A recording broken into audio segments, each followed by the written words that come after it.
Blastoise? Nah, mate. Gun Turtle.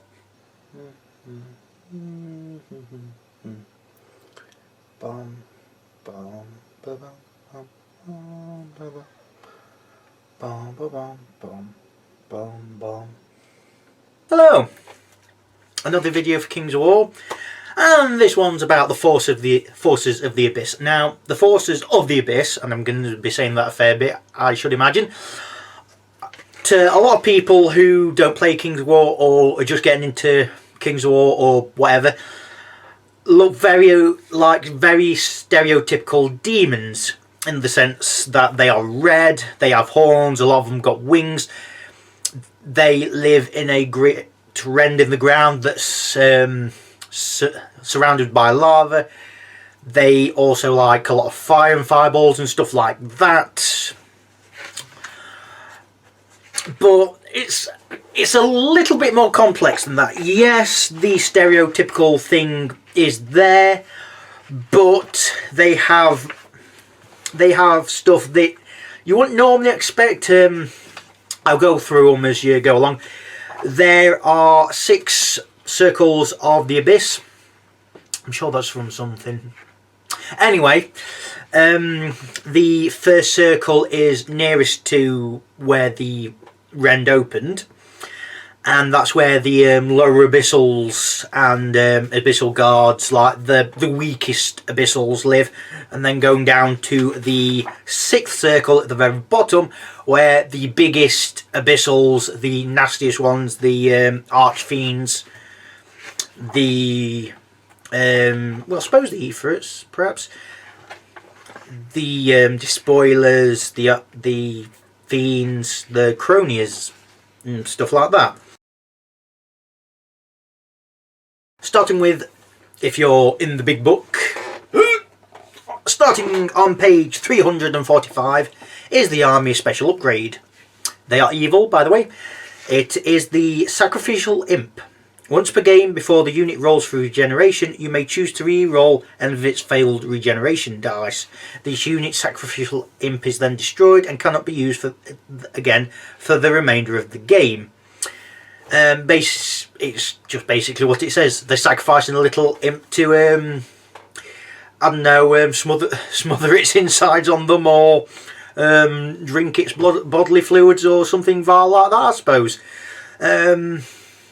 To be honest, I'd take it pretty much every single time, because regeneration on these units, and considering the cheapness of the units that can take it, is a pretty good thing.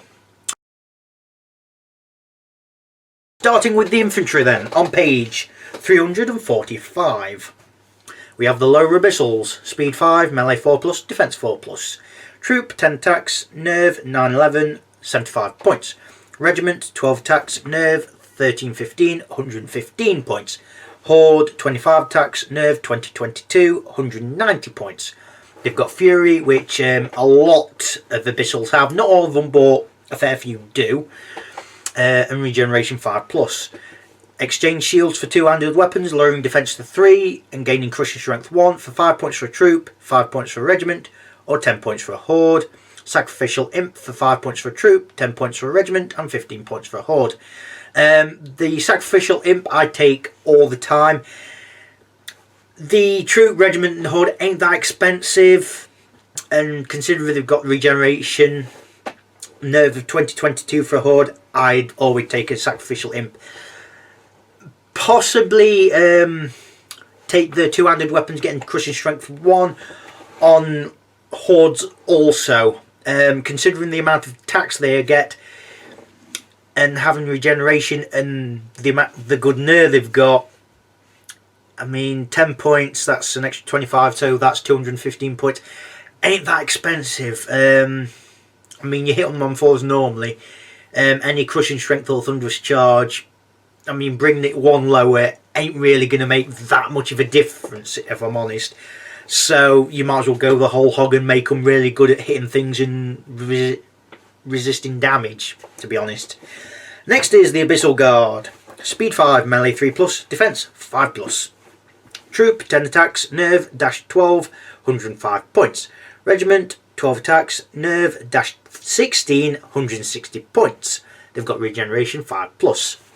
Options: exchange shields for two-handed weapons, lowering defense to 4 and gaining crushing strength 1 for free.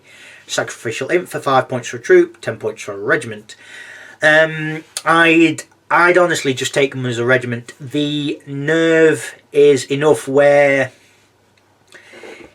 it's 4 points more of nerve, and for that extra 45 points, I think it's worth it. Also, not for all of them, but for some units, if you take multiple units of Abyssal Guard, give them crushing strength 1. Yes, it makes them a bit weaker defense-wise, but they've got regeneration. And like I said before, take a Sacrificial Imp, because regeneration with some bonuses to it is never a bad thing. I wouldn't take them as a troop, because it's only one more better nerve than a lower abyssal troop, and it's an extra 30 points. To be honest, if you're doing that, you might as well take troops of lower abyssals if you're going down that route. They are fearless, mind, but I'd just take Abyssal Guard as regiments. I just would. The Succumbi then. Speed 6, melee 3+, defense 3+. Troop, 15 attacks, nerve, 10, 12, 105 points. Regiment, 20 attacks, nerve, 14, 16, 165 points. Ensnare, Fury, Stealthy, an upgrade to us with a Succumbi Lurker, gaining Pathfinder for 15 points for a troop, 20 points for a regiment. I wouldn't bother with the Lurker on a troop, if I'm honest. It's because the unit size is so small. Because it's, like I say, it's just too small. With a regiment, it's big enough that your opponent's going to worry about it. The thing is, 105 points for a troop, you might as well take a load of troops just basic as is, because 15 attacks hitting on 3s with Ensnare, Fury and Stealthy, they are going to be hard to take down. Regiment, similar sort of thing, but you are putting a fair few more points into it. I would keep them as troops, so you can have troops hidden here or there, just running about, do what they need to. I don't know why I haven't got a wild charge, but they are what they are. Abyssal Ghouls then. Speed 5, melee 5+, defense 4+. Troop, 10 attacks, nerve, 10, 12, 65 points. Regiment, 12 attacks, nerve, 14, 16, 90 points. Horde, 25 attacks, nerve, 21, 23, 150 points. They've got Fury.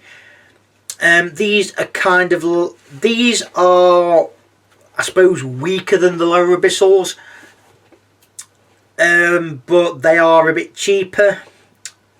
I mean, for a horde of them, their nerve is a bit better, and then 40 points cheaper. I think it depends. Do you want really cheap, dirt cheap infantry? Then go for the Abyssal Ghouls. Do you want something that might block a bit, but you've got loads of them? Go for the Abyssal, lower Abyssals. Do you want slightly tougher infantry that can also hold the damage? Abyssal Guard. Do you want infantry that's, while weak defensive wise, is really good at hitting things? And a bit faster. Go for the Succumbi. So any of them four, there's pros and cons in taking any of them. So it depends on your personal taste, really. The Abyssal Ghouls, I'd probably get some undead ghouls that Mantic do, or indeed any gaming company does, and maybe make the skin a bit weathered, a bit of red, perhaps. I don't know. Finally, for the infantry, we have the Succumbi Larvae. They are irregular. Speed 5, melee 6+, defense 4+. Horde, 25 attacks, nerve, dash 21, 150 points. Legion, 30 attacks, nerve, dash 27, 215 points. They have Ensnare. Excuse me. I can see a reason to take these. The problem is they don't do anything that well. They've got good nerve, that's good. They've got slightly better defense than the Succumbi, fine. But like I've said, if you got so much Thunderous Charge or Crushing Strength, it's not going to matter too much. The only good thing about them is they've got a lot of attacks and their nerve is brilliant. Other than that, they're just trash. They're the same. The Horde of Larvae is the same points cost as a Horde of Abyssal Ghouls. I would go for the Horde of Abyssal Ghouls any day because their nerve is slightly better. Or go for a Horde of Lower Abyssals because they've got regeneration and their nerve is a bit better.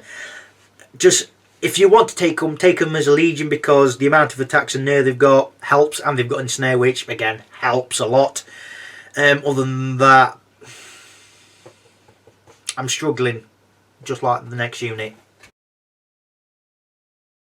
So the Heavy Infantry on page 345. They are the Gargoyles, which are irregular. Speed 10, melee 4+, defense 3+. Troop 10 attacks, nerve 8, 10, 85 points. They've got fly, nimble, and regeneration 4+. I've said before in the Abyssal Dwarf video, I don't understand the point of Gargoyles. Somebody explained to me the point of them. Maybe they're there for outflanking. Other than that, I don't understand the point of them. Give them something. I mean, I don't know why they haven't got a Sacrificial Imp because it works for regeneration and that'd be perfect for these. That at least give them something worth taking, but nah. Next we have the Ranged Infantry on page 346. There's only one. They are the Flame Bearers and they are irregular. Speed 5, melee 5+, ranged 4+, defense 3+. Troop 8 attacks, nerve 9, 11, 115 points. Regiment 10 attacks, nerve 13, 15, 155 points. Regeneration 5+, and they've got Firebolts, which are 18-inch range, steady aim, and piercing 1.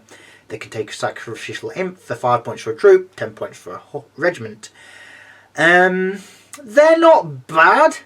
I mean, speed 5 with 18-inch range, so that's technically a 23-inch range if you move them. I would probably take them as a troop because you can move them about a bit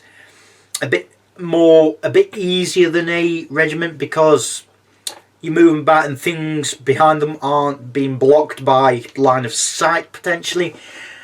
Yes, the nerve isn't as good, and you get 2 less attacks for shooting in close combat, but they're still fairly cheap. 8 attacks, hitting on 4s with piercing 1 and steady aim, so you can move and shoot with them. That's not bad. As always, take Sacrificial Imp because that means they do survive a bit longer. Next we have the Monstrous Infantry on page 346. There's only one, and they are the Morlocks. Speed 6, melee 3+, defense 4+. Regiment 9 attacks, nerve 13, 15, 135 points. Horde 18 attacks, nerve 16, 18, 225 points. They have cushion strength 2, fury, regeneration 5+. Upgrade to a despoiler champion, gaining fearless and brutal for 15 points for a regiment and 20 points for a horde. Sacrificial Imp for 10 points for a regiment and 15 points for a horde. Again, always take a Sacrificial Imp because getting some bonuses on that regeneration, never a bad thing. Despoiler champion, maybe.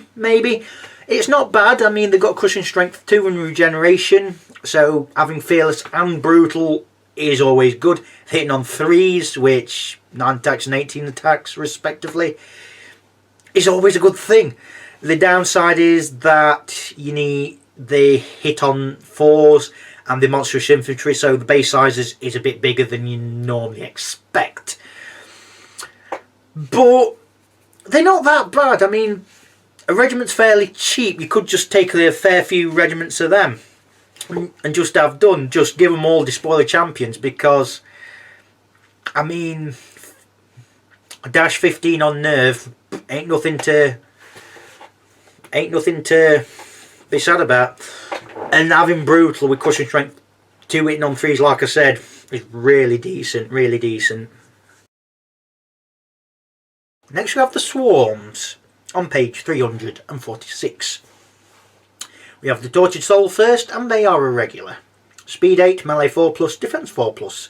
Regiment 9 attacks, nerve -14, 120 points. Horde 18 attacks, nerve -17, 200 points. They've got Crushing Strength 1, Fly and Leech Life 2. This is one of the few swarm units in the entire Kings of War book that I'd say for Abyssal Army you take. They've been downgraded slightly from 2nd edition, but they are still powerful. They can fly, they've got Crushing Strength 1, and they've got Leech Life 2. And they're fearless, which means they are an absolute bugger to get rid of, as a lot of people can contest to. I've faced someone that used to use Tortured Souls a lot. They only had 1 unit of them, but they just used to really hurt. Isn't that right, Ian? But yeah, I'd always take Tortured Souls. They aren't that expensive for what they do. They're just brilliant. Even if just take them as a regiment, they're 120 points. That is cheap for what they do. Next we have the Imps, and they are irregular. Speed 5, melee 5+, defense 3+. Regiment 12 attacks, nerve 10-12, 65 points. Horde 24 attacks, nerve 13-15, 110 points. Fury, vicious in melee. They cheap and got a lot of attacks. That's really the only good things about them. Other than that, next to the Tortured Souls, they've got nothing. They're about twice as expensive as the Imps, but they're 3 times more effective. So we have the Cavalry on page 346. The Abyssal Horsemen, Speed 8, melee 3+, defense 5+. Troop 9 attacks, nerve 11-13, 155 points. Regiment 18 attacks, nerve 14-16, 240 points. They've got Crushing Strength 1, Fury, Regeneration 5+, Thunderous Charge 1. I don't know why they've not got a Sacrificial Imp, but never mind. They're not bad. They're just like any sort of heavy cavalry. Apart from they've got some crushing strength, so even if you don't charge with them, they're not too bad. They've got regeneration and hit on 3s, so they do what they need to pretty well. I think compared to a lot of heavy cavalry, if I just take the Basileans for an example, Paladin Knights, they've got slightly more attacks than Paladin Knights, but they are more expensive. So they are more expensive, but they get the job done a bit better. So they're not bad. They're not bad. The Hellhounds are regular. Speed 9, melee 4+, defense 4+. Troop 12 attacks, nerve 10-12, 120 points. Regiment 24 attacks, nerve 13-15, 185 points. Fury, nimble, thunderous charge 1. They're basically a cheaper but slightly faster version of the Abyssal Horsemen. They also have got a fair few more attacks, and they're better on the charge in terms of, well, they need the charge to work, otherwise they don't really do that much. Would I take them as a troop? I suppose I would take them as troop, because 12 attacks with 100 charge 1 ain't nothing to sniff at. But a regiment with 24 attacks, I'd go for that route. So monsters then. There's only one on page 347. It is the Cronius. Speed 6, it's spellcaster rank 0. Speed 6, melee 4+, defense 5+. Attacks D6 plus 6. Nerve dash 18, 215 points. It's got Cloak of Death, Crushing Strength 3 and Strider. Options: Drain Life 8 for 30 points. I'd probably just give it Drain Life for every Cronius I take, because Drain Life 8 is brilliant. It's got Crushing Strength 3, it's got Cloak of Death, so getting to combat with it is not the best option. And it's also got Strider, and it's also got a minimum of 7 attacks, maximum of 12, so it's pretty decent. I mean, it's fearless with 18 nerve. Yeah, I think it's pretty good. The Titans then, on page 347. There's only one, and it's the Abyssal Fiend. Spellcaster rank 0.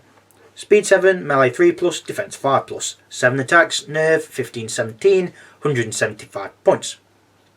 It's got Brutal, Crushing Strength 2, Fury, Inspiring, Vicious in melee, and it's got Fireball 10. It's not bad. It's got melee of 3 instead of Cronius's 4. The Cronius can have more attacks. The Cronius is fearless. The Abyssal Fiend starts with 7 attacks and has got Brutal and Fury, and it inspires. The Cronius doesn't have any of them, but the Cronius has got better Crushing Strength and it's got Drain Life, but the Abyssal Fiend has got Fireball to start with, and it's 40 points cheaper than the Cronius. Do you want a big creature that can give your other things a bit of support while hurting others in the process? I can see a point of taking the Abyssal Fiend, but I'd much rather take the Cronius because it's all round a bit better in my opinion. Next we have the heroes on page 347. Starting with the Abyssal Champion, which is a hero infantry, spellcaster rank 0. Speed 5, melee 3+, defense 5+. 5 attacks, nerve 13-15, 110 points. Crushing Strength 1, Fury, individual, inspiring, mighty, regeneration 5+. Upgrade with wings, increasing speed to 10 and gaining fly for 45 points. Firebolt, Lightning Bolt 5 for 35 points. I won't give any of them upgrades, to be honest. They're slightly expensive. 25 points for wings, I'd say, and 20 points for Lightning Bolt. But that's just me. It's just there as a road ump because it's got Mighty. If it didn't have Mighty, I'd just say no, it's a bit too expensive. Next is the Abyssal Archfiend. Abyssal Harbinger. Speed 5, melee 5+, range 4+, defense 4+. 2 attacks, nerve 10-12, 65 points. Individual, inspiring, regeneration 5+. It's got Firebolt, which is 18-inch range, and piercing 1. I don't know why it's not got steady aim like the Flame Bearers, but it is what it is, I suppose. Mount on Abyssal Mount, increasing speed to 8 and changing to Hero Cavalry for 25 points. Maybe take that. Makes it 90 points. Maybe. The thing with it, it's just like any other army standard bearer for any other army. It's just got regeneration and the firebolts, which makes it slightly better. Other than that, I just won't bother with it. It's just there for cheap inspiring. Archfiend of the Abyss is a Titan hero, spellcaster rank 0. Speed 10, melee 3+, defense 5+. 9 attacks, nerve 16-18, 310 points. It's expensive. Brutal, Crushing Strength 3, Fly, Inspiring, Fury, Nimble, Vicious in melee. It's got Fireball 10. So it's nearly twice as much as Abyssal Fiend, but it's a lot better. It's got more attacks, its nerve is better. It's got better Crushing Strength. Has it got anything else apart from that? Oh, it can fly, obviously. I mean, it's a toss-up between this and the Cronius in case of which one do I take, because they both are pretty good, but the Archfiend of the Abyss is nearly 100 points more than the Cronius. just use the Archfiend when you really want to bring out the big guns for the big game to punch people in the face, because I mean, does what I've not said tell you how good it is? It's a big massive demon that can punch people really hard and it's got fireballs. To spoil a champion, it's a large cavalry hero, speed 6 melee 3+, defense 5+, 5 attacks, nerve dash 14, 130 points. Brutal, crush strength 2, nimble, regeneration 5+, vicious in melee. It's not bad. I would have liked it to have a few more attacks. The thing which I'd say is maybe worth taking it is that it's only 20 points more than an Abyssal Champion. It's got regeneration. No, it's a large cavalry, so you're getting the flank bonuses and whatnot. It's fearless. It's got better crushing strength and it's got brutal. I'm not convinced it's worth it, to be honest. Only because a regiment of Morlocks is only 5 points more. That's the thing with it. You're paying one of these almost the price of a regiment of Morlocks, so I wouldn't bother with it, to be honest, if it was me. Next we have the Seductress, hero infantry, spellcaster rank 1. Speed 10, melee 3+, defense 4+. 5 attacks, nerve 11, 13, 130 points. Crushing strength 1, duelist, ensnare, fly, fury, individual, inspiring, succumbi only, stealthy. Bane chant 2 for 15 points, enthrall 6 for 35 points, wind blast 6 for 30 points. If you're doing a succumbi heavy list, yes. Other than that, big no, because she's weaker than the Abyssal Champion, and the Abyssal Champion does better. Maybe give her Enthrall or Bane Chant if you want. I mean, she's got wings, so she can fly about, hurting enemies and supporting yours, I suppose. Apart from that, nah. The Abyssal Warlock is a large infantry hero, spellcaster rank 2. Speed 6, melee 4+, range 4+, defense 4+. Nearly all the falls. 5 attacks, nerve 11, 13, 90 points. Fury, inspiring, nimble, regeneration 5+, 5 bolts, which is 18-inch range, piercing, and steady aim. It's got Bane Chant, which is 2 for 20 points, Drain Life 6 for 30 points, Blood Bowl, you can only have one of them for 30 points, Veil of Shadows 2, and you can only have one of them in your army for 25 points. They're not bad at all. Bane Chant's always useful. Life Drain 6 again is always useful. It just means you are sucking energy from the enemies to give it to some of your people, and because it's large infantry, it's higher up, so you can support your lower abyssals or your abyssal guard or whatever. Stick it behind some units so it can support them with the Drain Life and the Bane Chant. It's really what you want it to do. The Harlequin Blood Mask is a cavalry hero, speed 8, melee 3+, defense 5+. 3 attacks, nerve 11, 13, 85 points. Crushing strength 1, individual, fury, regeneration 5+, thunderous charge. It's cheap. It's cheap. Other than that, what do you want it to do? It's an 85 point hero that can maybe irritate people. Ifrit. Speed 7, melee 5+, defense 4+. 1 attack, nerve 11, 13, 115 points. Spellcaster rank 0, by the way. Individual, and it's got Fireball 15.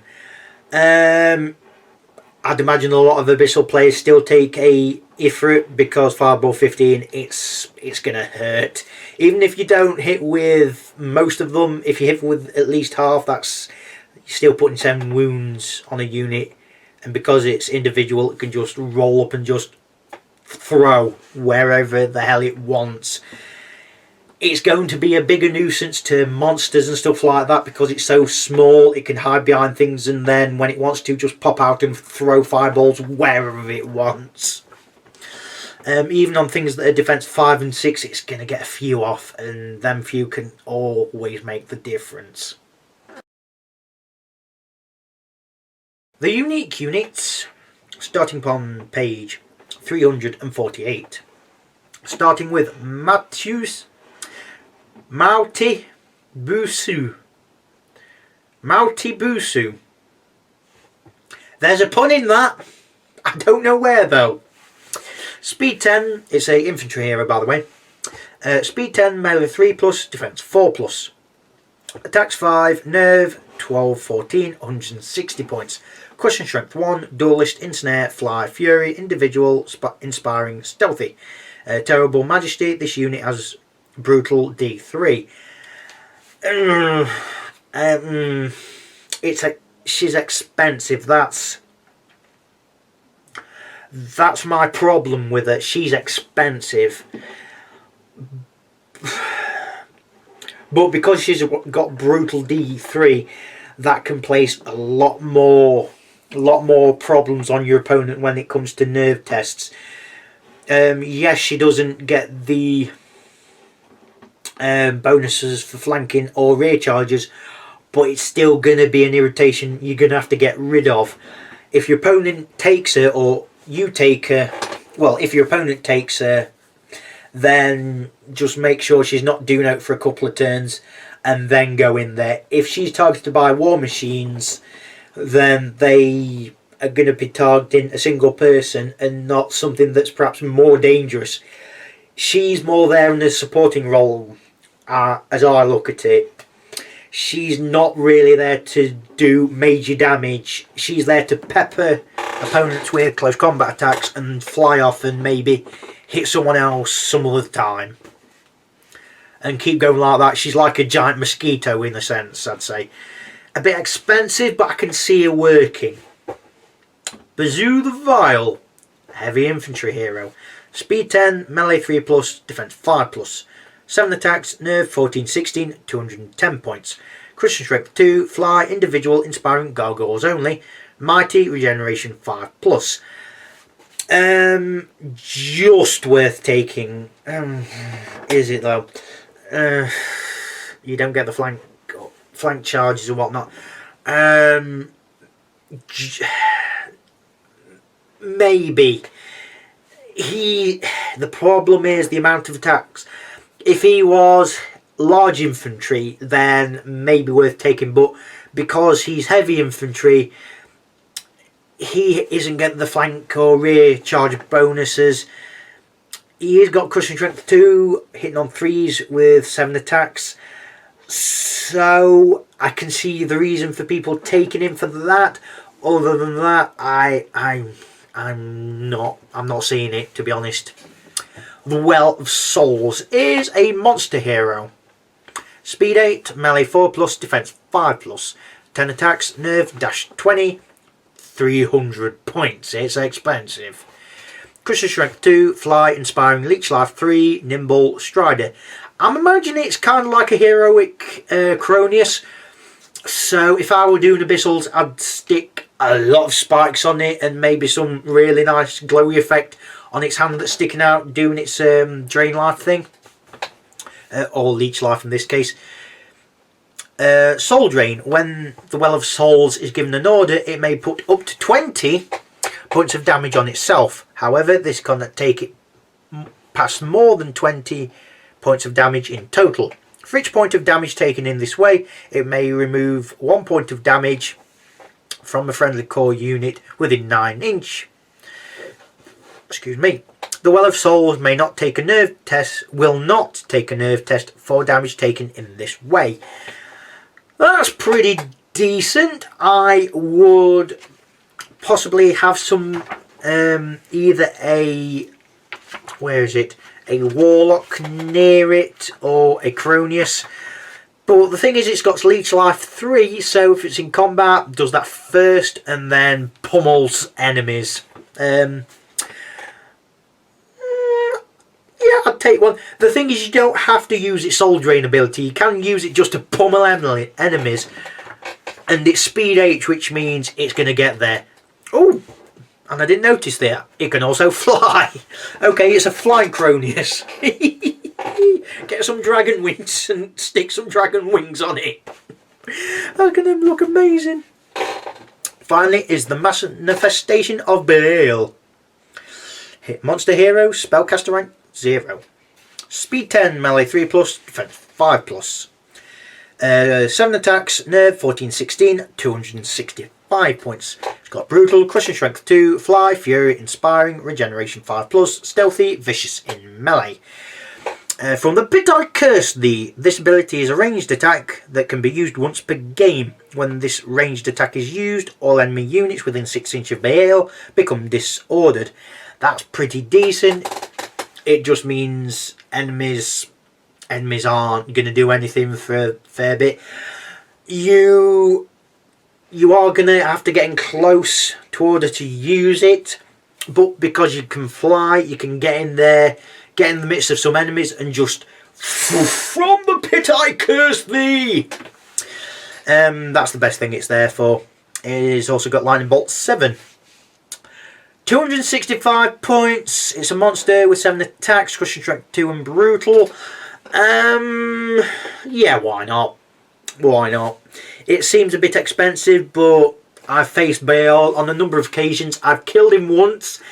He is a hard thing to put down, I'll say that, but it is possible. You really need to do some flank charges on him. That is his main weakness, and maybe pepper him with some really offensive ranged attacks. Other than that, he's pretty powerful. What you've got to know is the lesser units are a little bit pitiful, but there are ways for them to be really good. A problem for your opponent is if they don't take out 1 or 2 units a turn, it's going to be a big problem. They are essentially a horde army. Not as much as a horde as orcs or goblins in that sense, but you can really make big units. The characters come in 2 flavours, either ones that you never use, well 3 flavours actually, ones you never use, ones you use in a sport role, and ones that just punch you in the face. You've got units in classes that you wouldn't normally expect. For instance, the Tortured Souls are ones you always take. The Cronius is one I'd probably always take because of what it does. And the Ifrit, it's got Fireball 15. What's not to love about that? A lot of them have got low defense. I mean, for most of the mainstay units, the Cronius is defense 5, the Abyssal Horseman's defense 5, and the Abyssal Guard's defense 5. Nothing else is higher than defense 4. And it's a similar sort of ideal for the heroes, in the sense that it's about half of them have got defense 5, half of them are defense 4 or 3. But that's the thing. All of them, there's a reason for taking all of them. Even the ones I think aren't that good. Either they give inspiring or have some sort of annoyance aspect to them. And it's the same with all units. They annoy your enemy. And a lot of them got regeneration. That's a big thing of the Abyssals. There's so much regeneration that you have to concentrate fire on them. If you don't concentrate fire, it's going to be a bit of a problem. The problem with that is there's going to be other units coming around that you're not concentrating on. So what you do? That's the thing. They aren't going to be that hard of an army against dwarves because there's so many war machine types and ranged infantry. Against things like elves, they're probably a bit better because there's going to be more of them. I think ogres are going to struggle with abyssals because there's so many outmounding units, and ogres aren't as slow as dwarves, I grant you, but they are still slow. So that's my thought on the abyssals. Goodbye for now.